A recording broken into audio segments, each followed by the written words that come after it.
I want to buy a copy of Bone Storm. Here's 99 cents. Allow me to summarize the proposed transaction. You wish to purchase Bone Storm for 99 cents. Net profit to me, negative $59. Oh, please take my $59. I don't want it. It's yours. For years and years, and certainly since the day I started my channel and the day Perch started his channel, there's always the rumor. AT&T is going to sell DC Comics. They're going to sell them to Disney. They're going to, fans are going to come in and buy it. Never turns out to be true. I don't think the validity of most of those rumors has ever been all that high. But I thought today, let's just talk about what it would look like if someone were to actually come in and try and buy DC Comics. Maybe they try to buy the publishing. Maybe they just try and acquire DC Comics outright. We do know that AT&T has, I believe, the largest amount of debt in the history of corporations. Yeah. So they could use a little bit of cash inflow to pay down some of the short-term debts and stuff like that. And here with me to talk about that is El Percherino himself, the Poobah of Comics. Perch, how you doing? I'm doing great. Thanks for having me on. All right, Perch. So I'm sure people know that you have a YouTube channel. You've been a retailer in the past, but you also do a lot of work within the corporate world. So it's not exactly like this is something you have no insight on.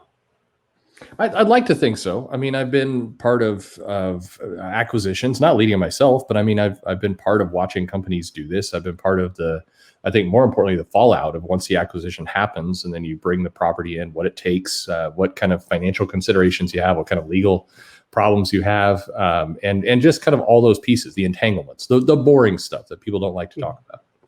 And you've done consulting for like Disney and other big brands that we're talking about here. I've actually done consulting for both Disney and AT&T both. So I know both companies and kind of their basic cultures. I was around AT&T when they brought in DirecTV, so I was part of that, learning about how that was going on. I was part of Disney when they brought Marvel in. So there was in both cases, I got to see these things go down and all the fun and joy of an acquisition. Okay, so the viewer out there that asks for purchase bona fides and why you should listen to him when he talks about this stuff, there you go. He is eminently qualified to talk about these things. Well, now, obviously, it's all still an opinion. I mean, people should know. Yes. I mean, in all these things, and it's the first rule of business. I mean, if a deal wants to get done, if parties want a deal to get done, they're going to get it done. So that kind of throws all the logic out the window. And but yeah, there's a structure. There's a way these things happen, and I'm not any kind of expert on corporate acquisitions, but I've lived through them. So the rumor obviously was from Bleeding Cool recently that some super fans with lots of money are going to buy DC Comics. I think we pretty much debunked that when we both have access to some people that that were in on some of the preliminary stuff. It wasn't going anywhere.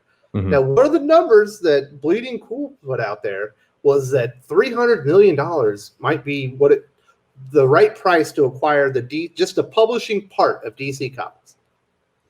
Yeah, and that is hard. That's too low on a bunch of different fronts. I mean, the problem here in terms of the price tag is that it's almost starting from the wrong place. It's what you're getting for that price tag. If you say just the publishing rights, but it wouldn't be just the publishing rights. You have a lot of connected contracts. You have a lot of right and IP. And so you got to think about it from this perspective. If a buyer came in and there's like, okay, all we want to do is publish the comics. That's it. We're going to hire people. They're going to create new IP. They're going to put into the comics. And some of that IP might be taken to movies and other things, but we're going to forego all that revenue. Anything we create that you make billions of dollars off of, we get none of it. All we're going to do is focus on the comics. That's not an attractive deal for anyone. And if you're thinking about an acquisition, if you're thinking about what it would take, you'd look at how much that division was making every year. You'd look at its run rate. You'd look at 5 years of profitability. You take all these things into account. $300 million is too low to get it done, unless the buyers were insane and didn't care about any of the upside on anything, which nobody spending $300 million would do, or the company was literally going out of business and it was a complete fire sale. You're buying it out of bankruptcy. But even there, the buyers then would inherit a lot of these problems. So it's a number that doesn't work. It would be one of the more magical acquisitions in history. I mean, remember, Disney paid, I believe, $4 billion for Marvel. with some shareholders and some other back-end deals. I mean, that's obviously they got more rights and things, but there's a big difference between those two numbers. Yes.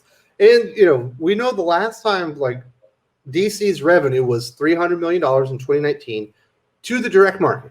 That didn't include, like, book sales. That didn't include digital sales. So their revenue was likely larger than that. And by all accounts that we know, they are profitable. Yeah, they are profitable.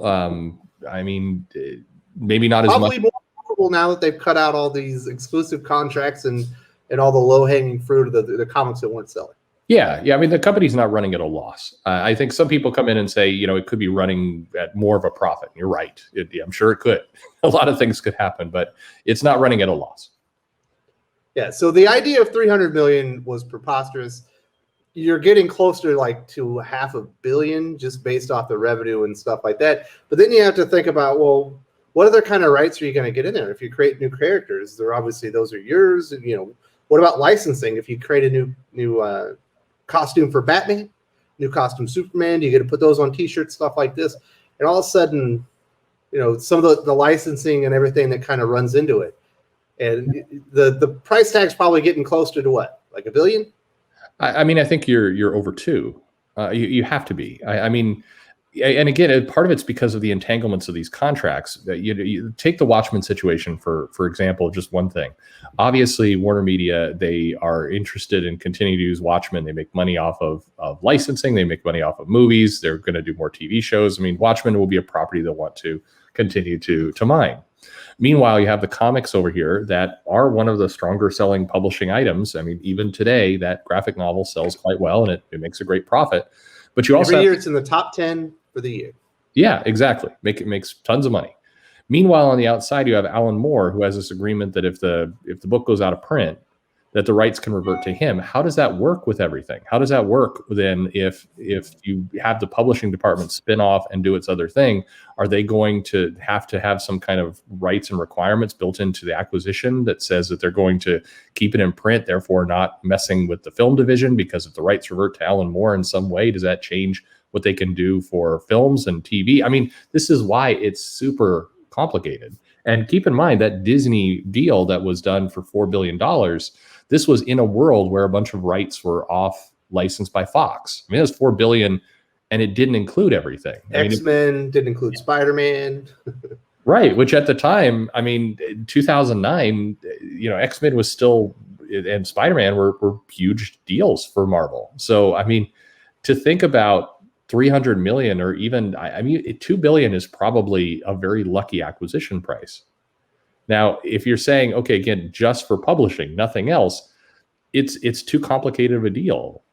It's the people, if you're talking about a publishing only sale, the more likely scenario would be a publishing only license. And this would be somebody like Random House coming in where there's some kind of recoupable deal or something where they could have a license to print and completely white label it for themselves or whatever it happens to be. That's more likely.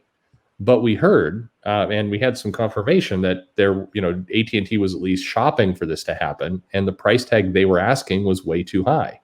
We don't know what that price tag was, but if you've got players, again, like Random House or others that had interest, and the price tag was too high, Random House does have money, so that was so the whole idea, you kind of back into the math, the idea of 300 million and some of these things that have been tossed around are absurd. Well, in the licensing thing, that's obviously the other big rumor that's always sitting out there is that AT&T, or Warner Media now, wouldn't mind licensing out some DC properties for publishing. Makes sense, and we know that they have done that. Yeah, but it's not the same price as G.I. Joe. No, it would be much more expensive, and again, you have this problem of the direct market in the current state of comics means your target is limited in terms of where you can sell and how much money you could make. If you are a big player and you want to license this stuff, your first thought is going to be, how can I get it beyond the direct market? Which, by the way, as a fan and a customer, I would like that too. Even as a retailer, I would still like comics more places. I think it helps the overall business. But so any licensor that's going to come in with DC, which is a big property, is going to want to expand. They're going to want to basically sink more money in and get more agreements to get these books other places, as they should. So that that first bit means it's more complicated. And then the second bit is, okay, once again, if you're an outside licensor and you've got James Tinian over here creating things that are going to then become, billion-dollar properties in movies, which is everybody's fear, what's your rights on it? In a pure licensing deal, you have none. So then your licensing deal would need to be structured in a way that if you're paying a lot, you get some of the back end. Movie studios would be extremely reluctant to tie their publishers into that back end that are outside of their company, especially with AT&T's current debt structure and everything else. They're not going to want to do that. So this whole thing becomes very, very complicated. It doesn't mean it can't be done. It absolutely can. I do believe AT&T would absolutely love for a publishing house to take it wholesale and just print it outside. I think, frankly, a lot of fans and customers would too. If there was an expert at comics who was just dedicated to doing this and it wasn't tied into everything else, that probably would be better. You wouldn't suddenly start seeing, Boom Studios Superman. You'd still be seeing DC. Most readers would never notice that it had been licensed. You'd still see all that same branding, but maybe there'd be a more competent entity off doing it. That could be a good outcome. It's just, I've always said it's unlikely because of all these problems. But so let's say that Boom gets the license. We don't even know it's seamless. It's not like they can just hire whoever they want to come in and write the most kick-ass Batman story of all times. It still has to be approved through Warner Media. Yeah, most likely. Again, any contract can be structured any way, but even in a license, the holder of the original property has to approve things in most licenses. Now, it's possible that AT&T could structure a deal where somebody licensed the characters and they said, we don't even want to see them anymore. You do what we want. We're just going to take our cut. That's not how licenses typically work. There's always some rights of approval. And you would imagine that Warner Media, AT&T would want that because they're going to make movies off this stuff. They would not want somebody taking a property in a radical other direction. Now, again, people may say, oh, wait a minute, but what about the comics? They often have characters go in different directions in the movie.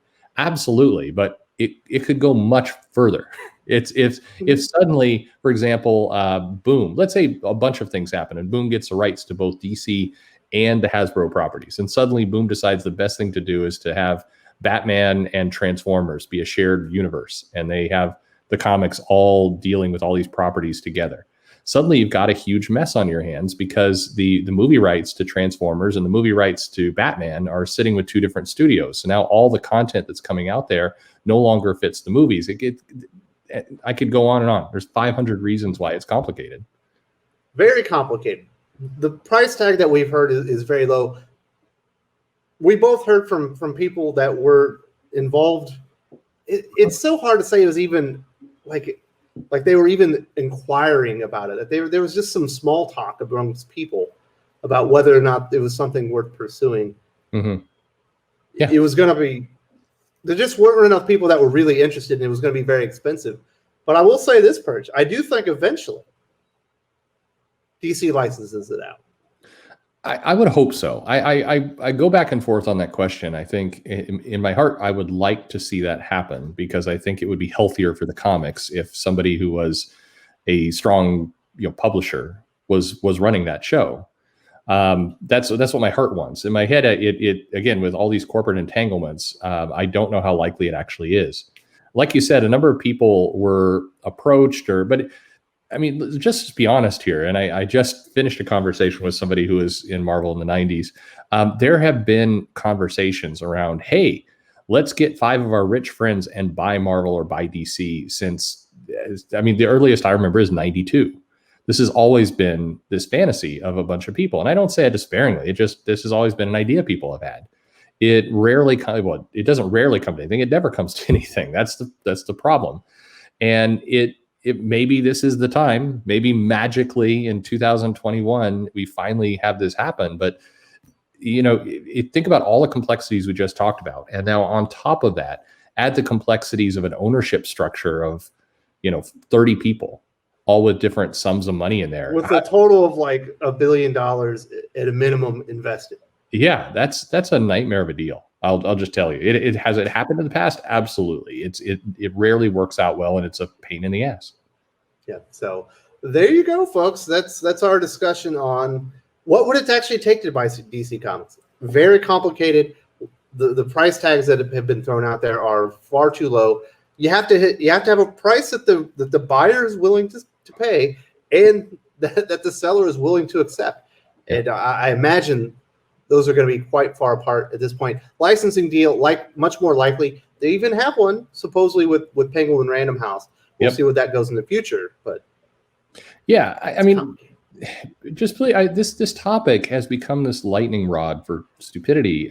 In that, since if you talk about it, people get all up in arms that you're insulting somebody. This is not insulting anyone. It's a complicated deal. That shouldn't be a hot take. It's complicated. That's like anyone will tell you that. And we just collectively, everybody needs to calm down for a moment and say, okay, what's the best for us as customers? What's the best for the company? And what's likely? You know, just it's fun to fantasize about what would happen if Wes and Perch owned DC. We'll take those YouTube millions straight that to we're the top. making, we'll do it. Absolutely. But you know, you also have to live in reality land. So it's we'll see. I do agree with you. I think a licensing deal does get done at some point. I think it'd be healthy, but it's, you know, a full out acquisition. I mean, unless somebody wants to cough up at this point, 2009, $4 billion. What's DC worth for an outright sale? I mean, it's got to be north of 5 or 6 for completely buying everything. Probably higher. I mean, there's so few properties left in a streaming war to go grab. Absolutely. Well, thank you very much, Perch. I really appreciate your time. Yeah, absolutely. If you enjoyed this video, please give it a like. I would appreciate it very much. It helps us attract more views for the channel. Subscribe for future commentary, comic book news, and reviews. And don't forget to ring the bell for notifications. If you want to talk comics, movies, and much, much more, you can follow me on Twitter at Wes_from_TC. With that, Salamat Po, and I'm out.